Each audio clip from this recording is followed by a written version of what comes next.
అది ఫ్లైట్ మోడ్లో పెట్టండి. నమస్కారం అమ్మా. నమస్కారం. ఎప్పటి నుంచి మీకు ఇట్లా అనిపించింది? అంటే చిన్న వయసులో చక్కగా ఇటువంటి కార్యక్రమాలు చేస్తున్నారు మీరు. అమ్మవారిని ఎంతో కార్యక్రమాలు చేశారు, మేము విన్నాం. అభిషేకాలు, తర్వాత ఈ హోమాలు చేశామని విన్నాం. మరి ఇప్పుడు ఇట్లా అనిపించింది చిన్న వయసులో మీకు భక్తిభావం కలగడానికి గల కారణం ఏంటి? కారణం అంటే ఏం లేదండి, అంతా అమ్మదయ్య.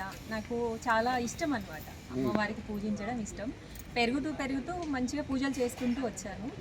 ఆ తర్వాత పెద్దగా అవుతున్నాయి. అంటే నా చేతుల మీదుగా లోక కళ్యాణం జరిగింది లాస్ట్ ఇయర్. మన పాలాభిషేకం చూశారు కదా. ఆ తర్వాత శివేది చేశాను. ఇప్పుడు ఇలా అంటే డిఫరెంట్గా నాకు వచ్చే ఆలోచన కూడా ఆ అమ్మవారే ఇస్తుందేమో. ఎక్కడ జరగని చేస్తున్నాను. నేను చేసేది ఏంటి అంటే పూజే, కానీ ఇలా వెరైటీగా ఎక్కడ జరగట్లేదు.